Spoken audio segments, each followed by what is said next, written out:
Welcome back. This is Genesis 21, the birth of Isaac. And I'm probably going to read to Genesis 23 just because we have my martial arts class and the kids' parkour in a little bit. But I wanted to make sure I did this, so I'm going to do it. The birth of Isaac. The Lord dealt with Sarah as he had said, and the Lord did for Sarah as he promised. Sarah conceived and bore Abraham a son in his old age, at the time of which God had spoken to him. I want to interrupt my reading for a second because I'm writing a blog alongside of this, and so I'm watching these videos back, and I'm realizing that I made some conclusions and things like that from things I had been reading. But then after I kind of cross-referenced those things with some other stuff, and I found out some different things about the events that were actually happening, I've straightened it out in the blog. Some of the things I was saying weren't really following what the events were like. I don't know if that makes any sense, but I corrected it at any rate in my blog.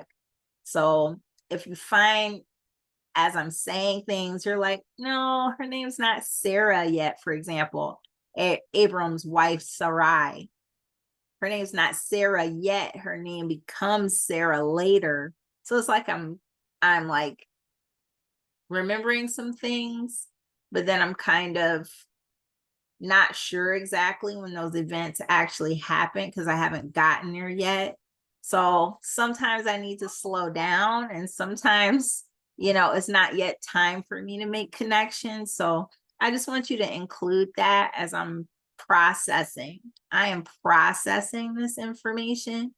And so just allow me to process, and we'll edit after in the blog, and then I'll mention it in video when I catch it. Okay. So don't just, don't dive and attack me about it, but there it is. We're all learning. I'm definitely learning. I don't claim to be any expert. I'm not any scholar. I'm nobody like that. I just have an interest in it, and I'm excited about it because I love the connection I have to the Lord, and anything I can do to fuel that with more, I do. And so yeah, there we are. So Sarah conceived and bore Abraham a son in his old age, at the time of which God had spoken to him. Abraham gave the name Isaac to his son, whom Sarah bore him. And Abraham circumcised his son Isaac when he was 8 days old, as God had commanded him. Abraham was 100 years old when his son Isaac was born to him. Now Sarah said, God has brought laughter for me. Everyone who hears will laugh with me. And she said, who would ever have said to Abraham that Sarah would nurse children? Yet I have borne him a son in his old age. It's funny. She had a sense of humor about it. I probably would too. And it's not like they were 100 years old and they were looking young. They were looking 100. You know what I'm saying? They were looking and feeling it. So Hagar and Ishmael sent away. The child grew and was weaned, and Abraham made a great feast on the day that Isaac was weaned. But Sarah saw the son of Hagar, the Egyptian, whom she had borne to Abraham, playing with her son Isaac. So she said to Abraham, cast out the slave woman with her son, for the son of the slave woman shall not inherit along with my son Isaac. The matter was very distressing to Abraham on account of his son. But God said to Abraham, Do not be distressed because of the boy and because of your slave woman. Whatever Sarah says to you, do as she tells you, for it is through Isaac that offspring shall be named for you. As for the son of the slave woman, I will make a nation of him also, because he is your offspring. So Abraham rose early in the morning and took bread and a skin of water and gave it to Hagar, putting it on her shoulder along with the child, and sent her away. And she departed and wandered about in the wilderness of Beersheba. She had to be mad. She had to be upset. You know, when the water in the skin was gone, she cast the child under one of the bushes. Then she went away and sat down opposite him a good way off, about the distance of a bow shot. For she said, do not let me look on the death of the child. And as she sat opposite him, she lifted up her voice and wept. And God heard the voice of the boy. And the angel of God called to Hagar from heaven and said to her, what troubles you, Hagar? Do not be afraid, for God has heard the voice of the boy where he is. Come, lift up the boy and hold him fast with your hand, for I will make a great nation of him. Then God opened her eyes, and she saw a well of water. She went and filled the skin with water and gave the boy a drink. God was with the boy, and he grew up. He lived in the wilderness and became an expert with the bow. He lived in the wilderness of Paran, and his mother got a wife for him from the land of Egypt. Interesting. Abraham and Abimelech make a covenant.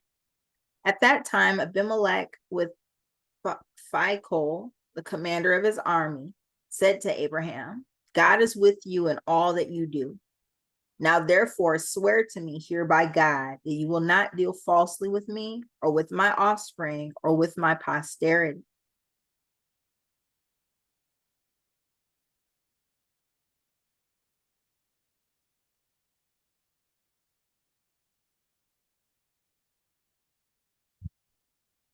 Okay. But as I have dealt loyally with you, you will deal with me and with my land, with the land where you have resided as an alien. And Abraham said, I swear it. Okay, that's reasonable.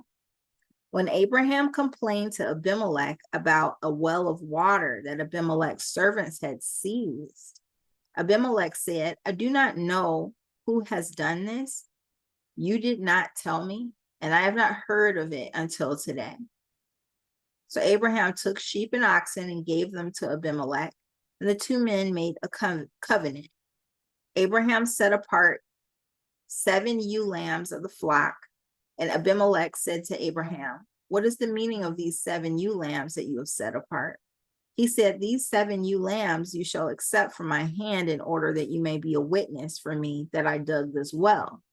Therefore, that place was called Beersheba, the well of 7, or well of the oath, because they're both of them swore an oath.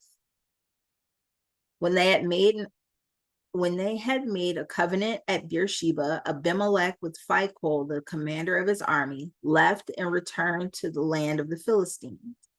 Abraham planted a tamarisk tree in Beersheba and called there on the name of the Lord, the everlasting God. And Abraham resided as an alien many days in the land of the Philistines. Okay. So,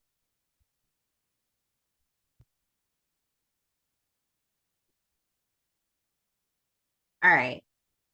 I'm just putting these events in my brain in a file. So I'm just kind of putting these things in my head. So Beersheba is the well of 7, or well of the oath. And it was because they made that oath there. Later, Jesus says not to swear by anything. But I don't think that was the same as making an oath. I don't think that was the same. Abimelech which I know in my blog I've misspelled, what Phil called the commander of his army, left and returned to the land of the Philistines. Then Abraham planted a tamarisk tree. I'm actually named after the tamarisk tree. My name is supposed to be Tamara, but it's one of those names where people pronounce it every kind of way. Tamara, Tamara, Tamara. And so, and it's spelled Tamara. I ended up being called Tamira all of my life, but it's not spelled like that. It's spelled like Tamara. I don't know, but I know that I was named after the tamarisk tree. Tamarisk tree planted in Beersheba, and called there on the name of the Lord, the everlasting God. And Abraham resided as an alien many days in the land of the Philistines. He called there on the name of the Lord. Okay.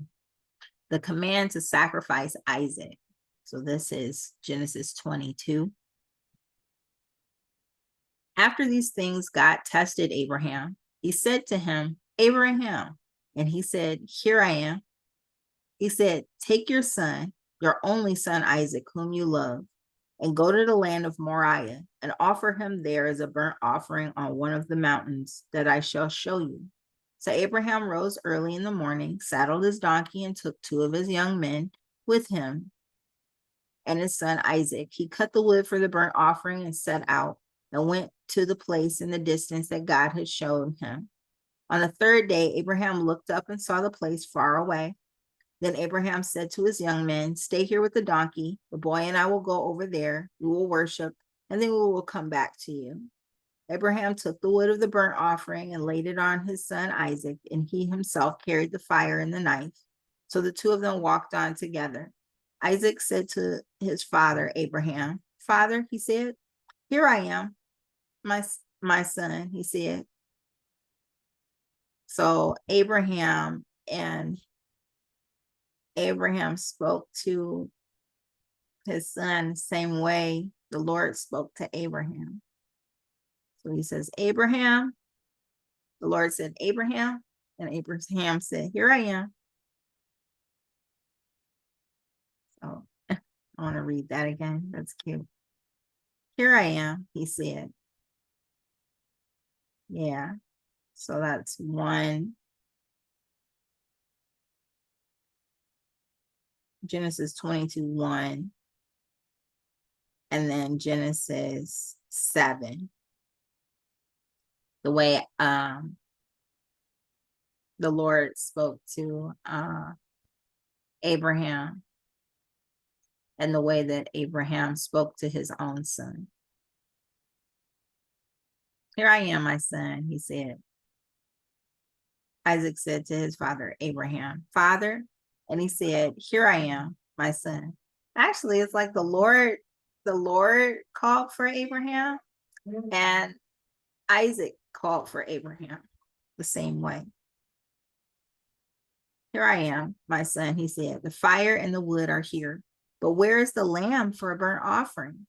Abraham said, God himself will provide the lamb for a burnt offering, my son. So the 2 of them walked on together. When they came to the place that God had shown him, Abraham built an altar there and laid the wood in order. He bound his son Isaac and laid him on the altar on top of the wood. Then Abraham reached out his hand and took the knife to kill his son. But the angel of the Lord called to him from heaven and said, Abraham, Abraham. And he said, here I am. He said, do not lay your hand on the boy or do anything to him. For now I know that you fear God, since you have not withheld your son, your only son, from me.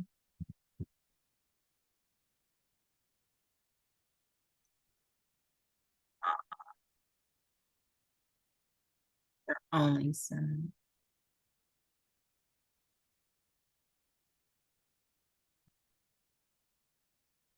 No, the Lord said, Abraham.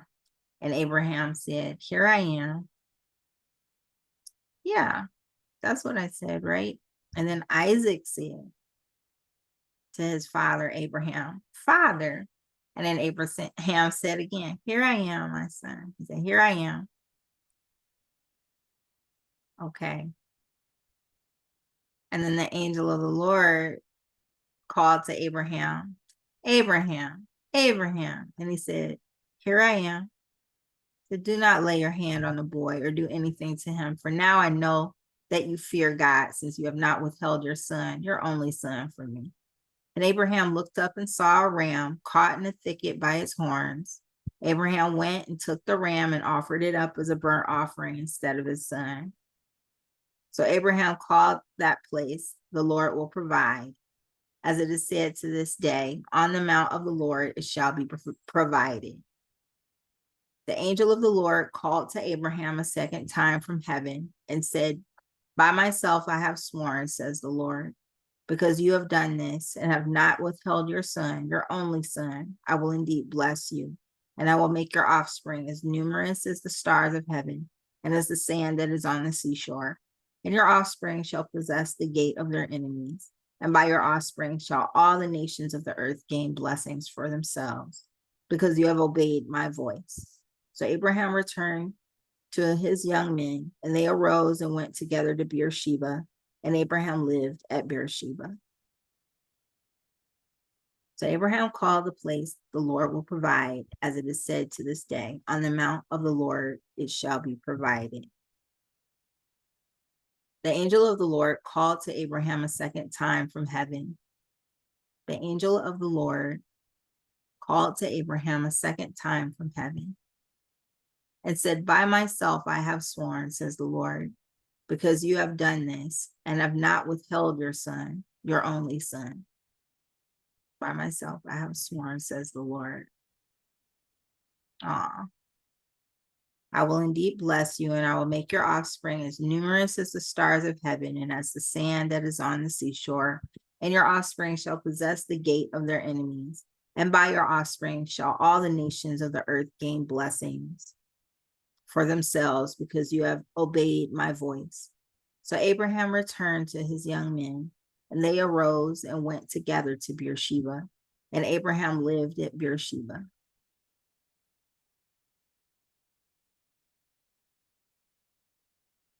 The children of Nahor.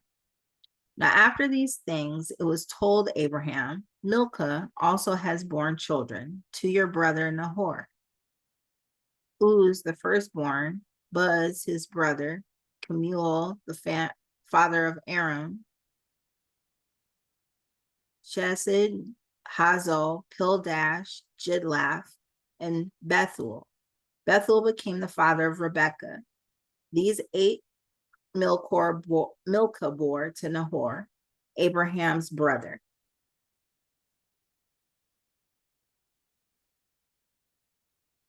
Milcah bore to Nahor. Okay.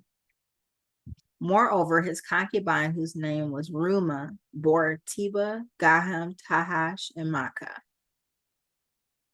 I remember hearing Makkah's name later. Yes, I'm recording.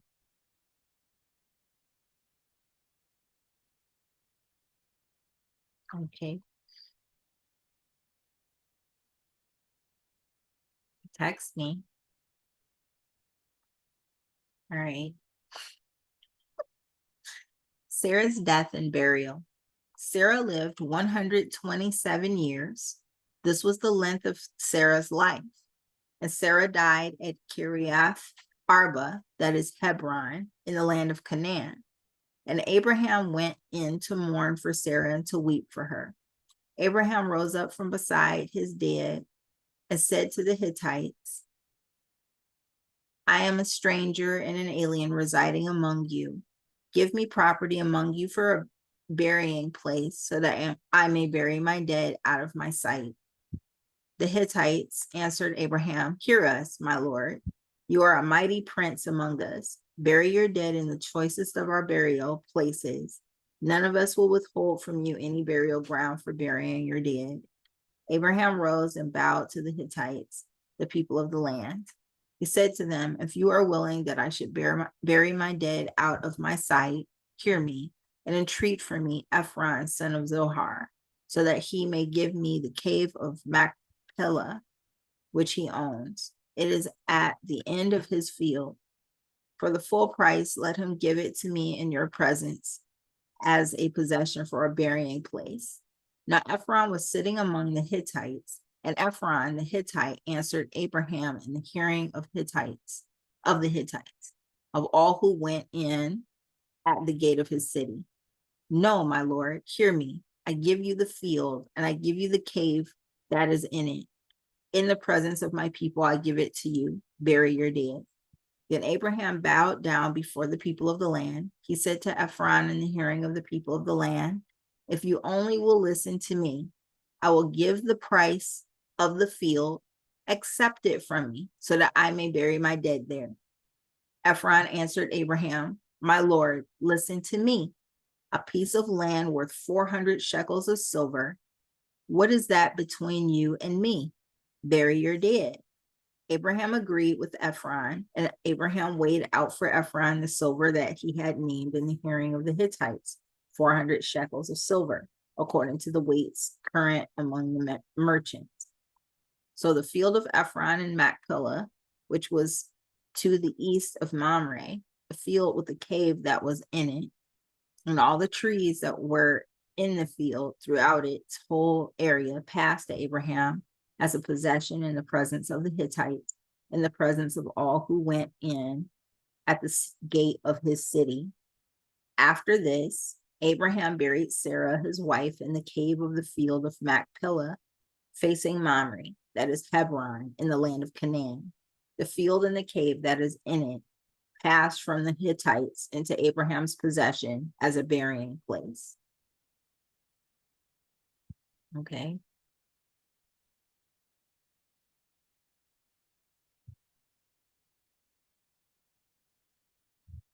All right. I feel like that could be researched somehow to find that. And that was the end of Genesis 23. We're now on Genesis 24 for the next video. So I will see you in the next video.